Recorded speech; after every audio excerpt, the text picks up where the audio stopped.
Alright, we are on the draw with some Rug Delver. This hand's pretty bad. We have a single land, and our only cantrip is Thought Scour, which is pretty low on the keep meter.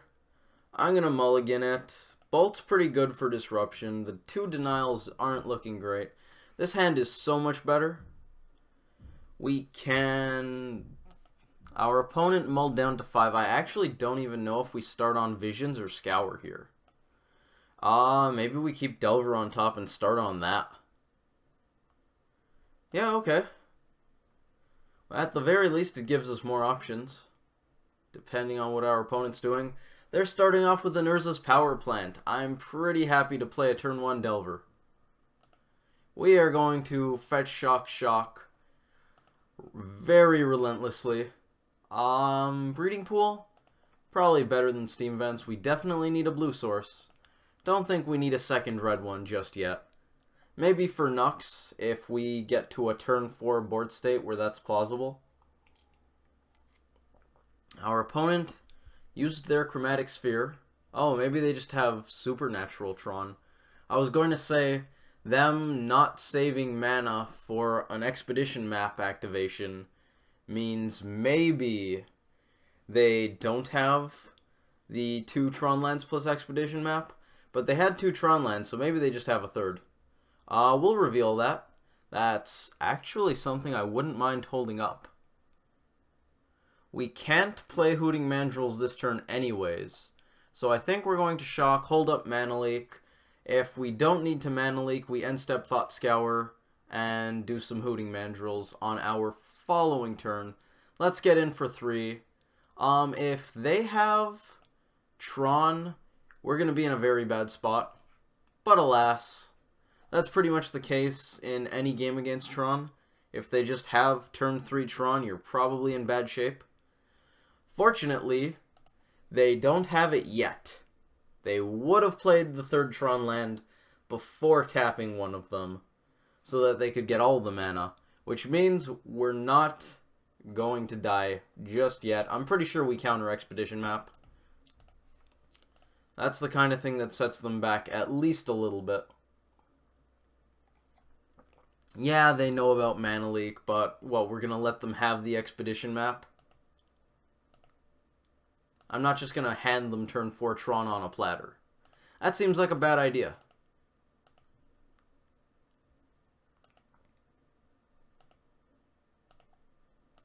Scour us. We hit our 3rd land drop, which means we might actually curve out into turn 4 Knuckleblade. We also might want to just fetch Shock and get a Serum Visions here. How good's that? How good is Serum Visions? We currently are bluffing a counterspell. I don't think they really care that we're bluffing a counterspell. I'm pretty sure if you're Tron, you're just doing your thing anyways. Let's get a Steam Vents. I actually should have checked if we still had Steam Vents in the deck. I'm going to bottom both of these threats. Do we play the Bauble? Sure. We're also going to play Mandrills, delve a bunch. We probably want to... Well, actually, we don't really need to leave Serum Visions, given that we have another in hand. So I'm actually going to delve it, leave instant land. Normally, I would leave a sorcery before either of these card types, just in case of Traverse. We're less likely to find a sorcery off the top of our deck than a fetch land or an instant. However, given that we have another sorcery already in hand, ooh, here comes Tron. What do we got? How bad is it? They didn't do anything. Okay, well, I'm going to look at the top card of their deck. Chromatic Sphere. Okay. Let's draw a couple cards. We hit a Bolt. That's not the worst. We actually have the turn 4 Nux. We drew enough cards that we actually found the 4 lands we needed. Do we just jam Knuckleblade? If we do, we're going to hit for 11. Is my math correct? 4 plus 3 is 7, plus 4 is in fact 11. Let's get a basic island and slam Knuckleblade. I don't think Tron runs any instance that can punish this. Let's get haste. I'm especially interested in putting the opponent at 3, given that we have a lightning bolt in hand. Let's get in there.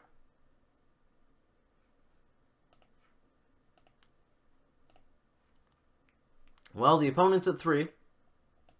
We're notably playing against green-red Tron, which is probably the least common of the green X variants these days. Ugin comes down. It's most likely going to -6, because that's probably their only out against this board. Unless they have something for Mandrills as well. Ugin -6s. Our board is gone.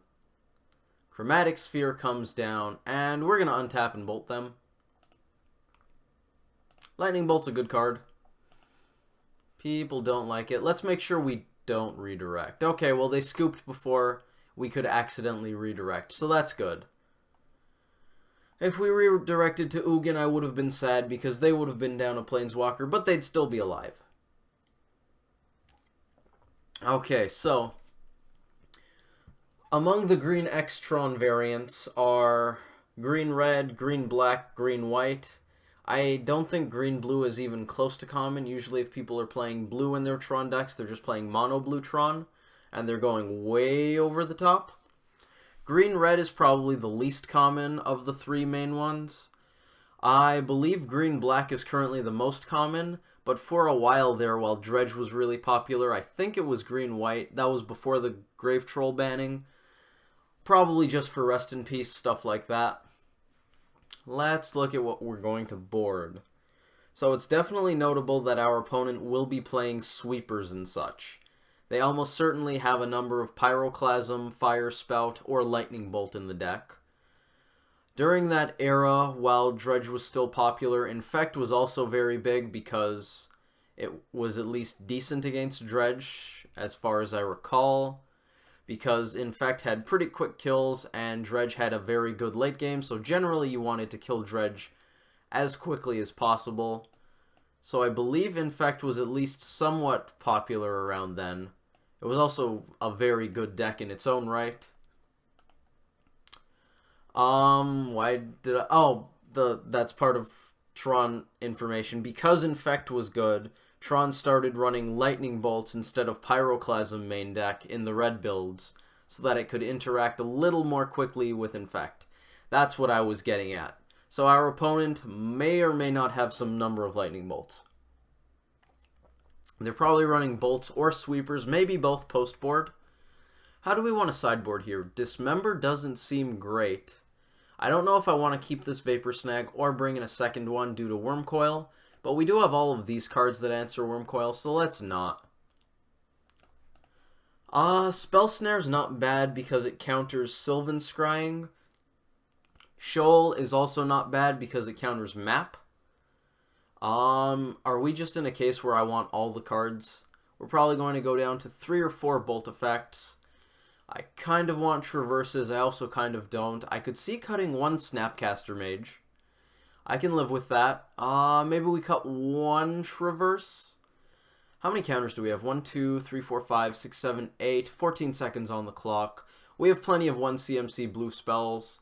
Let's cut a Spell Snare and a Traverse. We're going to run that. We'll see how that goes. Hopefully it's good. We'll submit. Game 2 on the draw against green-red Tron.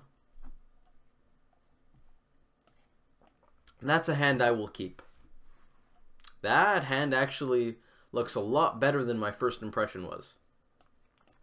At first looking at this hand, I was thinking get a Steam Vents or something, slam a Delver. Hope that Delver into Delver is enough. Then I noticed the Traverse the Ulvenwald, which means we actually don't have to do that. Then I noticed the Mishra's Bauble, which is going to make this even better. We're going to get a basic forest, traverse out a basic island, and we're going to have a decently threatening Blood Moon here. We are on the draw, which means they might have a Karn before we resolve Blood Moon. That would mean the opponent will be able to easily exile our Blood Moon, which isn't good for us. On the other hand, we can use the island we traverse out to cast a Delver of Secrets, which really isn't the worst. Let's get one of these. Do I want to play a Bauble? Let's play a Bauble. Or maybe I should wait until we play a Delver. Yeah, let's do that.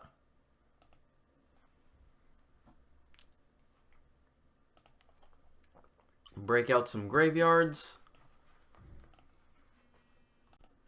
Our opponent cracked their, what was it, Chromatic Sphere? Yeah, they cracked their Chromatic Sphere to play an Ancient Stirrings while I was on the phone. Hopefully that's a decent recap. I don't think enough happened for that to be a bad recap. They got a Sanctum of Ugin, which means they didn't find a Tron land. They did play an Urza's Mine, though, so that's not great for us. They might have the turn 3 Tron here. If they don't, we're going to have a very nice Blood Moon. Relic isn't great against our hand. It's not exactly bad against our hand. I think we just get rid of the Misty. Do we leave the Traverse? Let's take out the Traverse. More for Goyf than Delirium, I'm thinking here. They already have a sorcery in the graveyard for us. That's not bad. Breeding Pool isn't going to be anything even remotely exceptional. Let's play Delver, get Bauble down, and on their turn we will be using that Bauble. Going for the Delver Scry. I'm also extremely interested in what their turn 3 is. They have Tron. Do they have Karn? It's a Thought-Knot Seer. Are we playing against... No. Some number of Tron decks did do this. That's fine. A number of Tron decks before Eldrazi Tron became huge did run a non-zero number of Thought-Knot Seer. We are not playing against Eldrazi Tron. They took Blood Moon for obvious reasons. We do have a good few looks at finding another, though. Not that that really puts us in a fantastic spot. Really, I want a Blood Moon and a Goyf. That would be great. Let's get rid of this hand. The opponent knows exactly what we have. Let's change up what we have, though. What do we have on top? They're going to make us exile. I'm going to get rid of the Bauble again. We're not worried about Traverse, like I said. I actually believe we boarded out the other Traverse. That's a land. Let's have the Bauble resolve first so that we draw it. And hopefully Delver can find us something good. It's a mana leak. That's pretty bad here. At least we get to swing with our Aberration.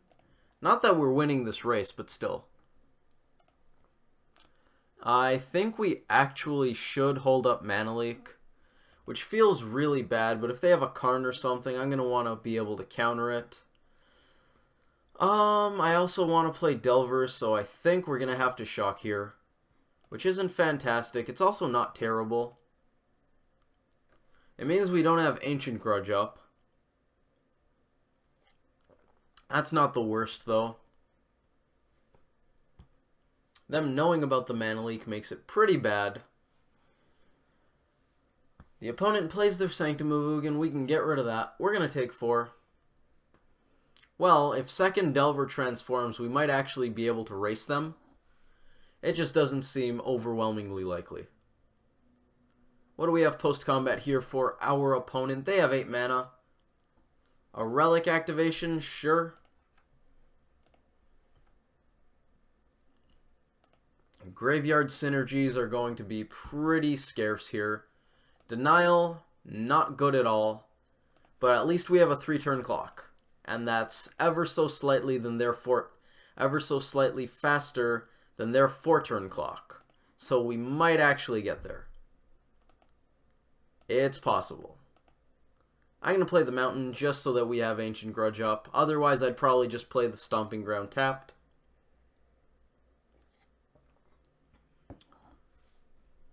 Chromatic Star is fine. It's not like we can really interact with that anyways. Yep, they cantrip with it, cracking their eggs. Green mana and colorless mana, but that's a lot less relevant because they have a boatload of that. Another tower comes down, and here is a World Breaker. They're going to exile one of our lands, and we're probably going to mana leak it. Can we mana leak it? Oh, we can't mana leak it. They have an Urza's Tower. We can't mana leak that. Worldbreaker has reach. There it is. Worldbreaker has a lot of text, so you may or may not notice that it has reach. It does have reach. Very, very relevant. Ceremonious Rejection would be very good here. Sanctum of Ugin reveals an Ulamog. That means even if we have a way to deal with this Worldbreaker, we put them down to 5. They cast Ulamog, we lose both of our threats, and they stabilize at 5. So we need something like Vapor Snag into Super Duper Bolt, because Lightning Bolt wouldn't even do it. I think we're just going to end up losing this game, but we're going to find out. Thought Not Seer, sure. So if we drew Ceremonious Rejection. This card did that to us against Charbelcher too.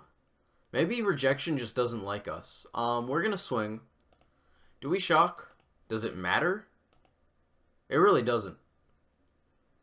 They don't even need Ulamog. We're just dead here. Technically, we should stay back to block. They didn't even block our Delver. Did they not notice their dude has reach? It doesn't matter. We're going to see if they give us any information. Realistically, we shouldn't have attacked there. Just because they can block, eat a Delver, they crack Relic, they want to draw more cards, that's fine.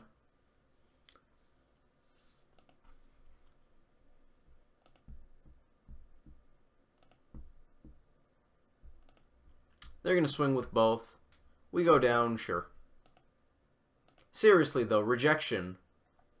After the colorless spells resolve, for some reason, very, very rude to us these last couple matches.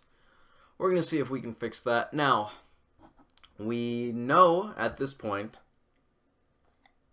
that the opponent is running a number of Eldrazi in their deck. How does that change things? Dismember looks a lot better. Vapor Snag also might come in. I don't know if we want both. I think one at least. Spell Snare looks kind of bad since we still haven't seen any 2 CMC spells. Traverse, Spell Snare, the Snapcaster Mage. Bolt, Forked Bolt, Spell Snare. Huntmasters don't look great. Pyroclasm, Anger, EE. I like Huntmaster against Eldrazi Tron because they don't go quite so over the top. You can actually do a decent amount of work with Huntmaster. It lines up at least somewhat well with their threats. When we're expecting the opponent to have 4 Karns, a couple Ugins in their deck, I don't think Huntmaster looks nearly as good. Do we want these Vapor Snags? What are we even going to cut? How many? Maybe Shoal? I could see cutting Shoal. We have 3 denials and 2 rejections, so we do have the ability to counter Expedition Map on the play. 1, 2, 3, 4, 5, 6, 7, 8, 9, 10, 11, 12, 16, 1 CMC blue cards. Shoal is good. I just don't know if it's good enough to warrant having. Maybe we cut 1 for, well, that gets us our Dismember. Do we cut another for a Vapor Snag? I guess. Do I want the second Vapor Snag? Maybe we cut a Lightning Bolt for it? Is that good? I don't know. It's good against their creature-heavy draws. It looks really bad against their Planeswalker draws. I'm going to run this. Maybe we cut the Traverse? I want the Traverse. Let's try that. We're going to be on the play. This hand is really bad. We can cast Rejection.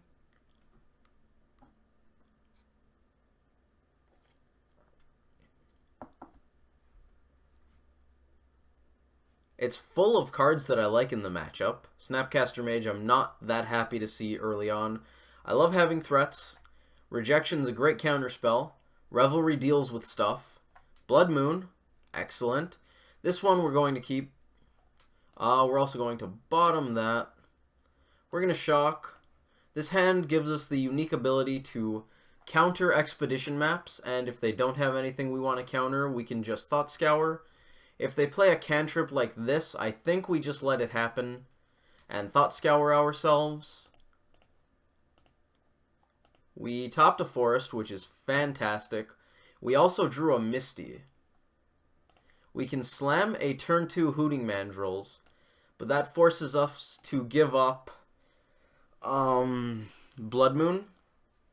On the other hand, we could just play the Misty, pass the turn, get a basic island, still have great Blood Moon mana, and then have turn 3 Mandrills with Denial up.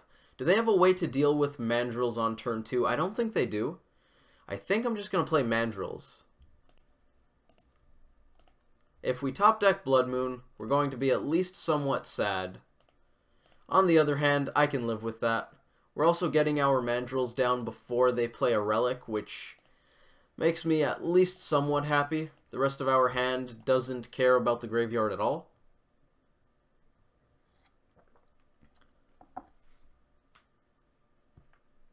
They crack the egg. Float green. This could be a Stirrings, it could be a Sylvan Scrying, who knows. We drew Dismember and the Vapor Snag, two of the same Tron land. Here's the Sylvan Scrying. Well, they're getting a different one now. Unless they really like power plants. I guess that's possible. Nope, it's a mine. Let's get our graveyard down here. So now we can Visions and have Denial up, which makes me pretty happy. I don't really want the Mana Leak. I do want the Rejection. Let's play the Forest just cuz, and we're going to get in there for 4. 5 turn clock with Mandrills. If we find a second Bolt effect, we can make it a 3 turn clock. Sorry, a 4 turn clock. 3 now. 4 including the first attack. Here's the mine. Let's get rid of that.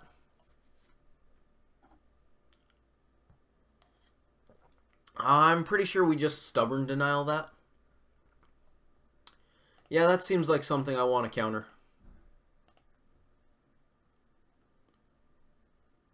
I think we're going to be treating Tron as a combo deck right now and just countering the enablers as much as we can. Having Rejection on top of the library makes me a lot happier to use up that Denial. Not ecstatic, but much happier. Rejection is very good at countering their win cons and their enablers. The ones that aren't Sylvan Scrying and Ancient Stirrings, at least. As far as enablers go,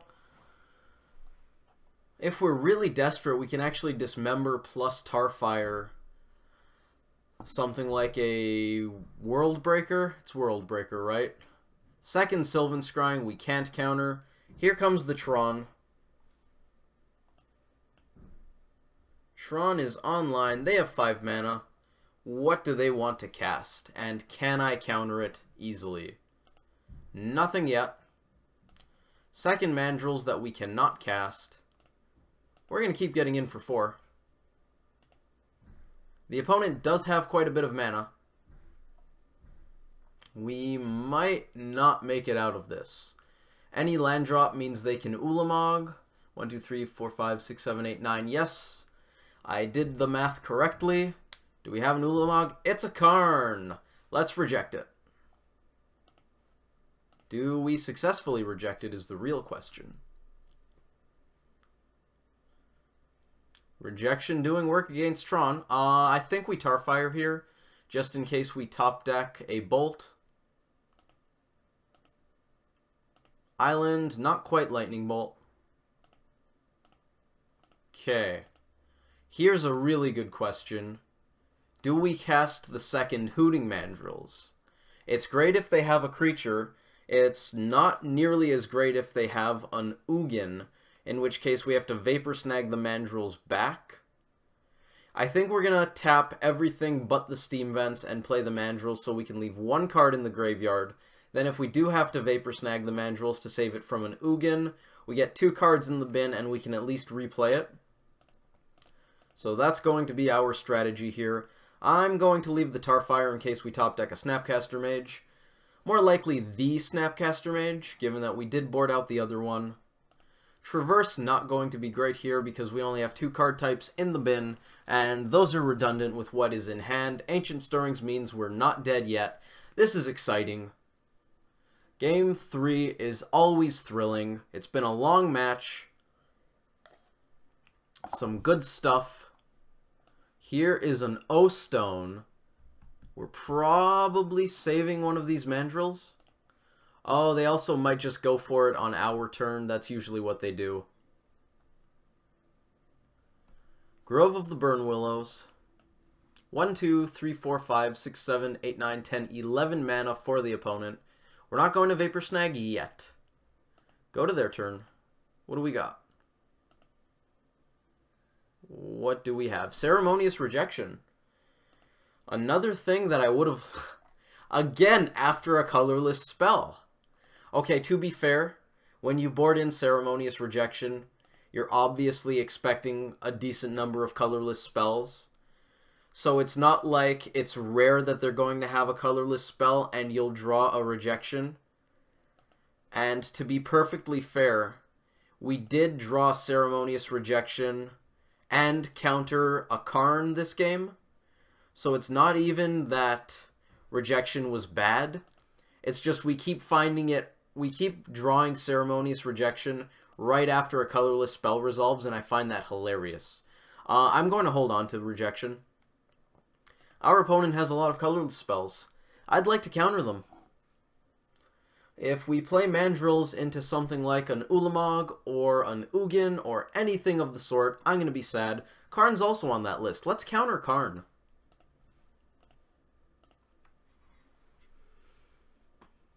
Yes, I did just complain about Ceremonious Rejection, and yes, it did just counter an extremely powerful threat.